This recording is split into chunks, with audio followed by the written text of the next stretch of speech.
La femme, restauration de la lumière divine.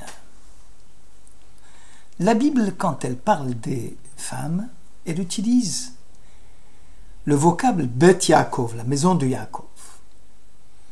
Et curieusement, ce Bet Yaakov est souvent lié à la lumière de Dieu. Comme le dit le verset, Bet Yaakov lechu venelcha be'or Hashem. La maison de Jacob, les femmes, allons-y, dans la lumière divine. Ce qui nous permet de dire que les femmes sont souvent comparées à la lumière de Dieu.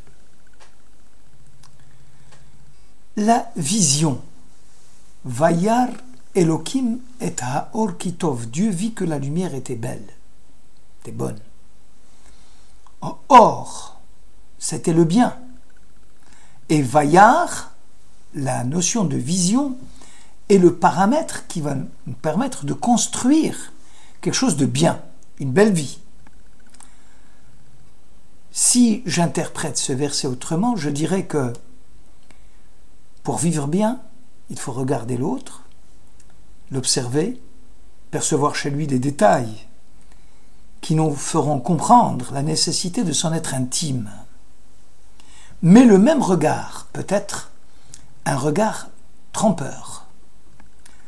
Les Chachamim disent Aïn ro'a halev chomed, l'œil voit et le cœur désire. Partant de ce principe, il y a lieu de faire attention à ce que l'on regarde, surtout lorsqu'il s'agit des choses interdites.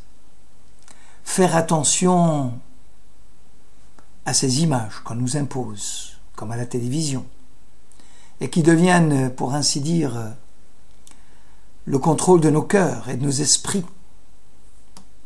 D'ailleurs, la femme a été trompée par le regard. Elle vit, Ève, que l'arbre était bon à manger. Elle vit, Vatéré.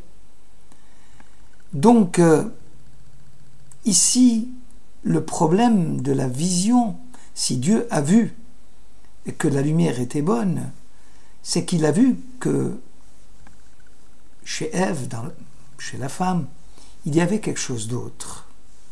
Le premier couple, disent nos sages, était habillé de lumière, une peau de lumière.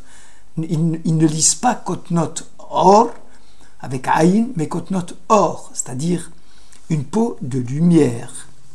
C'est suite à la faute que la lumière va disparaître et que désormais le bien et le mal vont s'infiltrer au cœur même de l'humanité.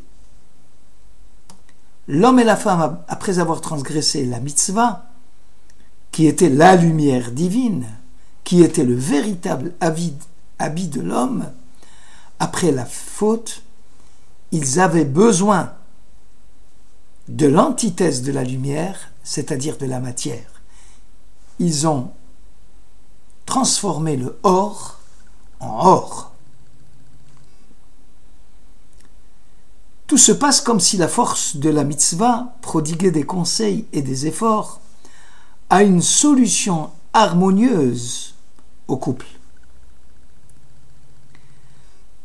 Pour voiler la lumière primordiale, à la suite de la faute, Dieu, nous dit le Midrash, s'était vêtu d'un talit, c'est-à-dire un bouclier qui va tempérer la présence, la puissance de Dieu.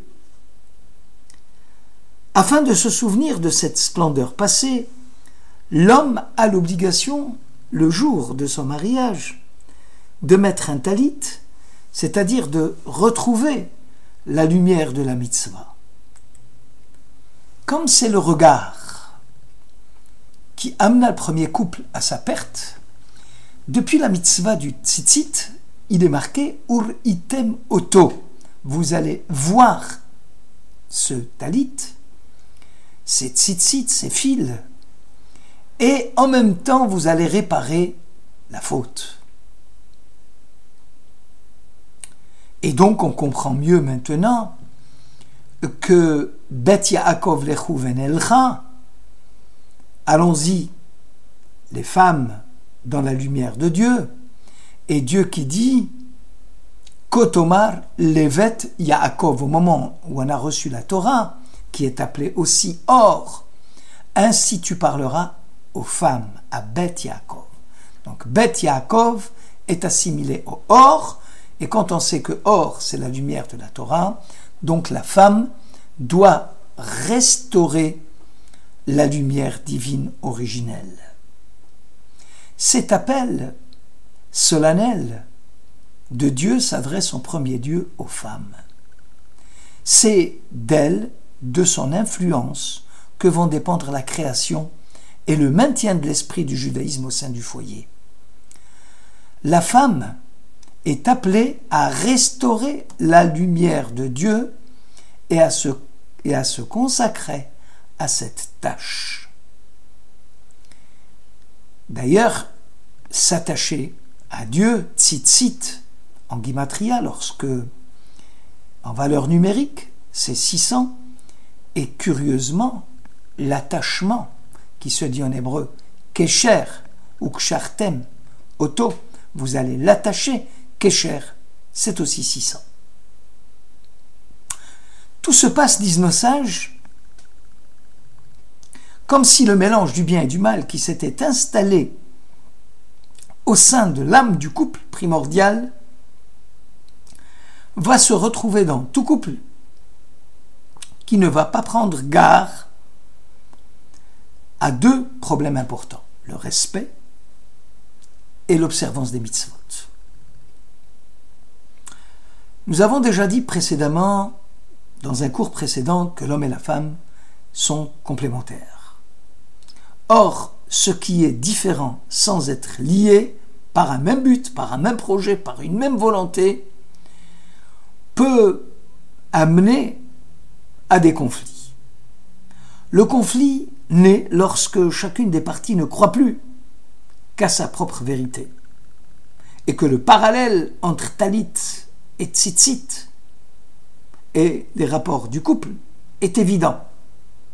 Si les fils du talit sont coupés, la mitzvah est annulée, le souvenir de la lumière primordiale disparaît et la Torah est abîmée. À partir du moment où chaque conjoint saisit profondément les faiblesses de son vis-à-vis, il n'est plus question de savoir qui dit vrai, mais ils s'acceptent mutuellement, ils s'entraident pour que le bonheur ait une chance de s'installer dans le couple. Et on voit le lien entre une femme comme Sarah et la femme de Korach, celui qui était dans la sédition contre Moïse, où le texte nous dit Korach a posé la question à Moïse, tzitzit shekulot chelet mahu, un tzitzit, un talit qui est entièrement en fil azur. Qu'en est-il de lui?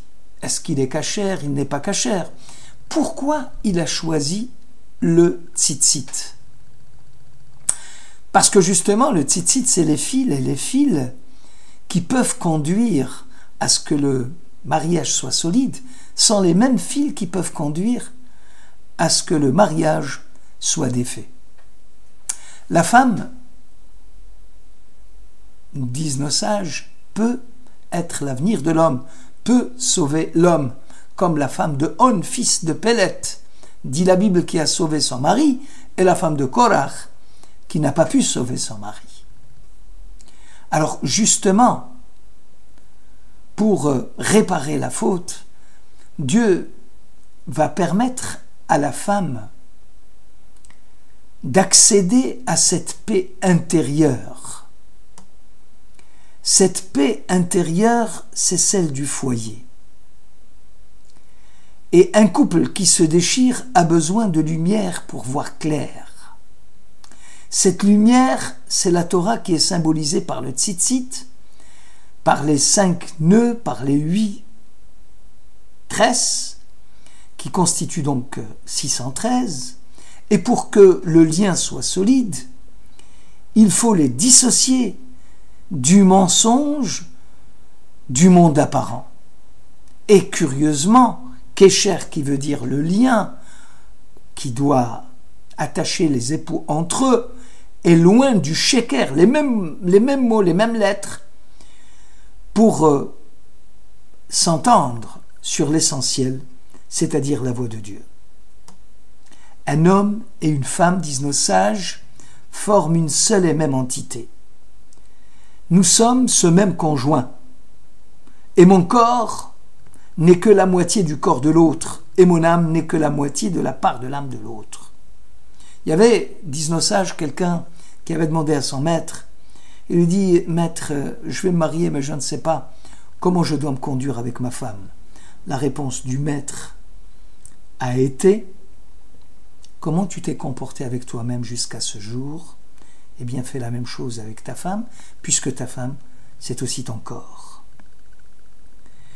Si bien que « Mi sherotse lichiot, chayav lamut lifne sheyamut » il n'y a de vie que si l'on tue une part de son ego, une part de soi-même, de ses certitudes, qui donnent Dieu un regard extérieur et qui ne vont pas en profondeur. Lorsque Dieu a créé l'homme et la femme, nos sages nous disent que Adam notsar, mais à Adama, l'homme a été créé à partir donc de la terre, du sable. Donc c'est une matière malléable avec un peu d'eau, il n'y a plus de traces. Et Ishan ivré ame etzem, et une femme a été créée à partir des noces. Or, lorsqu'il se fracture, il a besoin de plus de temps pour se ressouder. Et de là, il faut faire très attention avec la femme, parce que quand elle pleure, elle n'oublie pas facilement ce qu'on lui a fait. Un pardon sincère, un sourire affectueux, et voilà que même la profonde fracture peut s'effacer. Lorsque Dieu créa l'homme, il a dit « Eselo ezer kenegdo » je vais créer une auxiliaire pour l'homme. Rabbi aussi a rencontré le prophète Élie et lui dit « En quoi une femme est mon auxiliaire ?» Il lui dit « Mon cher ami, toi tu vas chercher les graines de froment et c'est la femme qui va les moudre. Toi tu vas amener le lin et c'est la femme qui va le coudre. » Que veut dire ce midrash? Est-ce qu'il veut dire que sans les épouses, on ne peut avoir ni la vie, ni même le titre d'homme? En quoi chaque épouse peut-elle apporter une réparation, une aide à son mari, et ceci suite à la faute du premier couple? Tous les fiancés du monde peuvent rétablir l'ordre de la création. La faute originelle du premier couple s'efface et devient source de joie, de paix et de bonheur. Et c'est ce que nous lisons d'ailleurs dans la 5e bénédiction des mariés, Sameach tesamach re'im ahavim, Éternel, réjouis ces fiancés qui s'aiment. Kesamechacha yetzircha began eden mikedem, comme tu as su le faire avec ta création dans le jardin de l'Éden. Rabbi aussi pose la question, comment la femme peut-elle apporter le tikkun, la réparation, à l'homme?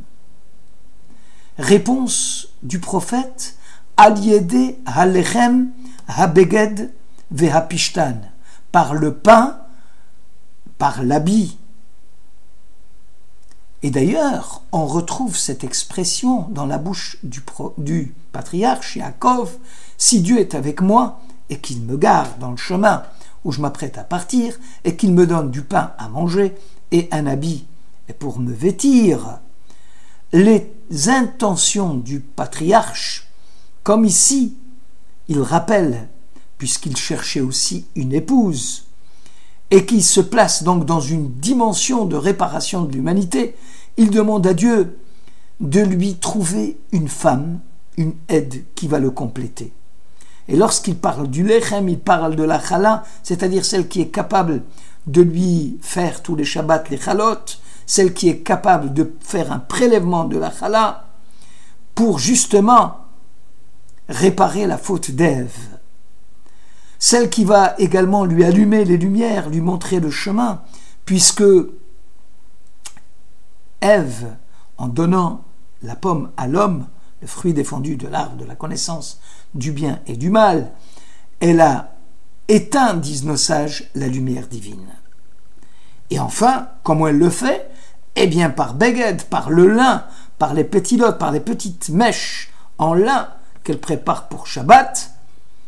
Et c'est ainsi que la femme peut réparer la faute de Adam et donc être une lumière dans son foyer. Merci de votre écoute.